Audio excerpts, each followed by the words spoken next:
What's up everybody, Nate here, and the housing market could end up crashing this year by around 20 to 30% according to Federal Reserve economist and legendary investor Jeremy Grantham. We have so far seen the housing market completely flip from where it was just a year and a half ago, where there was all of this demand and now lack of inventory and unaffordability, and Federal Reserve interest rates are causing people to completely exit the housing market altogether. But conditions are getting worse. Now, the four things that could end up dragging down the housing market in 2023 are Federal Reserve interest rates, current homeowners, banks, and inventory. So let's start with the Federal Reserve. Now, the Federal Reserve raised its benchmark interest rates by 0.25% at its latest meeting. That puts the federal funds rate at around 5% throughout the entire United States. What this does is lower demand all throughout the country because borrowing costs are a whole lot higher. So it's harder for people to go out and get a mortgage. It's harder for people to borrow money, and that includes auto loans and credit cards. While Federal Reserve interest rates don't directly cause mortgage rates to go up or down, they do have a huge influence over it because banks get their money from the Federal Reserve. If the Federal Reserve raises its borrowing costs, then the banks are going to do the same, meaning it's a lot harder for people to get a mortgage, and mortgage demand has slumped to its lowest level since 1995 because of all of the rate hikes and prices getting out of control. So what that does is lower demand because people can't go out and get a mortgage as easily. Now there's not as many buyers in the market, so all of the homes that are currently on the market, well, they have to go down in price to kind of incentivize people to re-enter the housing market and pay to buy a home. But millions of Americans currently can't afford a mortgage in the United States, and prices are still way too elevated. Over the last couple of years, we have seen prices get out of control because of really low interest rates and lots of government stimulus. So people had an extra few $1,000s to throw onto a down payment for their home, and they also had really low interest rates near 0%. That incentivized a lot of buying, but what it also did was create a ton of inflation in the housing market. Housing prices and the median price of a home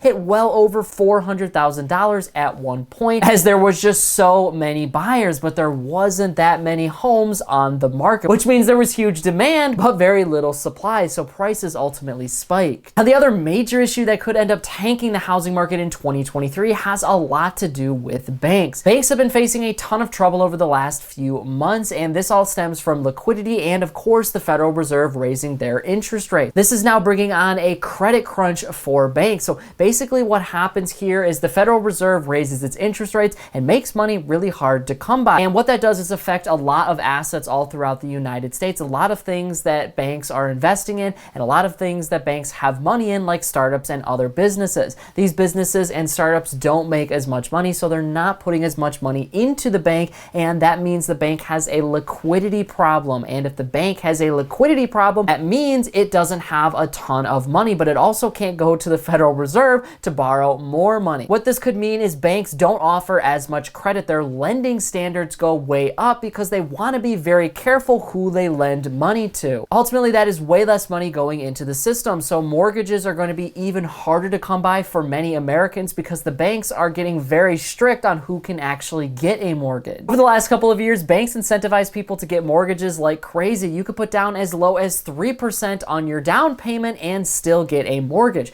You were going to have to pay PMI, which is private mortgage insurance, to the bank, but you could still get the house of your dreams and the mortgage that you want. However, we could see those lending standards actually go way up, and banks may not be willing to take a risk on somebody who's only going to put 3% down on their house. They might bump that up to 5% or 10% or the traditional 20%. We have seen some banks actually go in this direction because of all of the fallout from banks and the Federal Reserve. Now, the third biggest issue in the housing market right now has to do with current homeowners. Current homeowners don't really have much incentive to sell their house, and that's because of their interest rate that they got on their mortgage. A large portion of Americans bought a house over the last couple of years because interest rates were super low, but many Americans are opting to not sell their house because they have such a really low interest rate. The current market rate for a mortgage is around 6.5% for a 30-year fixed rate. That is compared to around 2.8% all the way back in 2021. So many people got this really low interest rate, and if they were to re-enter the housing market right now and get a new home, that means they would have to pay an extremely high interest rate, and that accounts to several $100s every single month.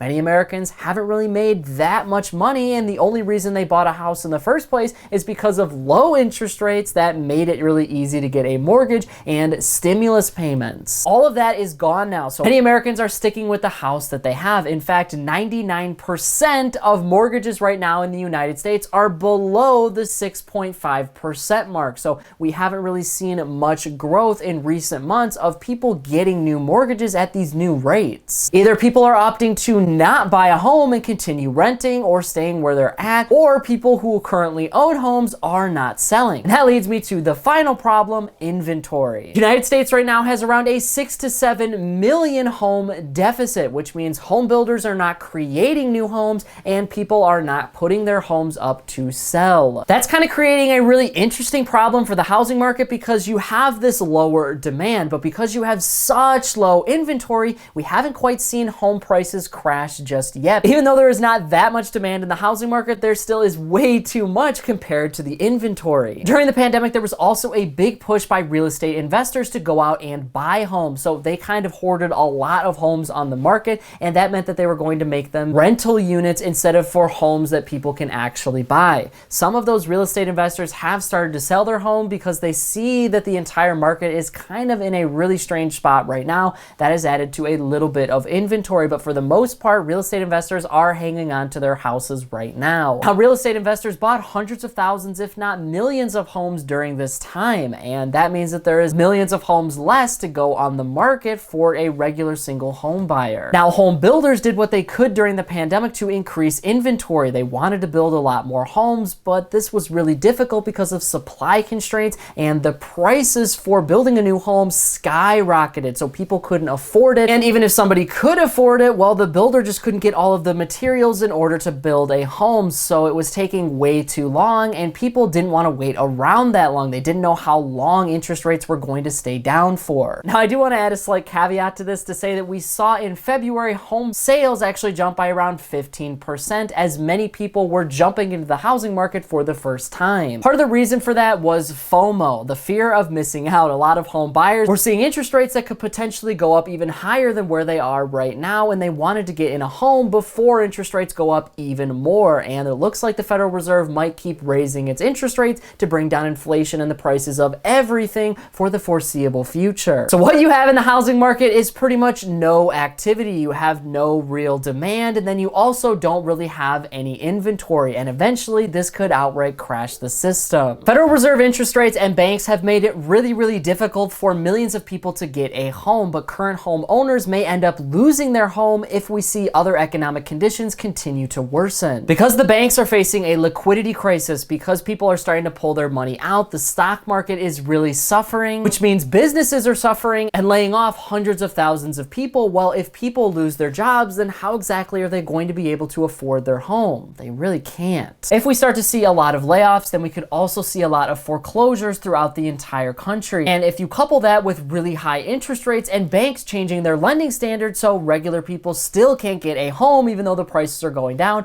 that means the prices need to come down significantly in order for anybody to get a home by around 20 or 30%. Inventory at that point could almost outpace demand. And just like during the 2008 housing market crash, this could cause a lot of other critical failures in business and on Wall Street because mortgages are tied to other assets like mortgage-backed securities. Banks have their money in mortgage-backed securities, and so do other businesses. If mortgage foreclosures go up, then the value of those assets are going to go down, which means there's even less liquidity in the market. Now, what that could ultimately cause is the Federal Reserve to lower its benchmark interest rates and send a lot more demand into the housing market. And just in general, you have a lot of Americans who are now recent home owners over the last couple of years and are realizing that houses are very expensive, and with mortgage payments going way up, Americans are not going to have enough money to pay for anything else in their life. Over the last 18 months, mortgage payments are up by 61%. That is on top of things breaking in a homeowner's house. That is on top of insurance going up as the value of your home goes up, and Americans aren't really making that much more in order to compensate for all of these new costs. That means that they don't have the money to pump back into the economy or to buy things that they need or they want. And again, with really low interest rates and a lot of stimulus around, well, that meant that it was really easy to afford a house, but all of that is gone now, and many Americans are realizing realizing that they can't really afford the house that they bought. And because interest rates from the Federal Reserve are so high, it's not really that easy to refinance your mortgage and get a new mortgage interest rate. So that could cause a lot of people to go into foreclosure on their property. One house going into foreclosure tanks the value of all the other houses in the neighborhood, and now you have a multi-percentage point decrease in housing values throughout the United States. So I think the whole moral here is just to be educated on your home buying process, whether you are a current home owner or you're looking to buy a home. Understand the costs associated with getting a home. So I'm talking about down payment. I'm talking about what a particular bank wants from you in a mortgage. Not only that, but how much do you actually want to spend on the house to make upgrades or to fix things? These are all really, really important questions to ask if you're going to buy a home. And if you're in the market to sell a home or just a homeowner, note that you have a lot of equity in your house right now, but that equity has slipped across the United States. Home equity for homeowners has dropped by $1.2 trillion. But just know you don't actually lose that money until you sell your house. So depending on your financial situation and your family situation, it might make sense to get a new home right now, or it might make more sense to rent or just stay in the home that you have. You have to make that decision on your own though. Definitely don't listen to the FOMO, whether you're a buyer or a seller. You want to be able to afford a home regardless of what is going on in our economy. That makes you a lot more financially strong and able to make your mortgage payments no matter what happens. And at the end of the day, I don't know if the housing market is going to crash. No expert, including the Federal Reserve, knows for sure if the housing market is going to drop in value by 20 to 30%. But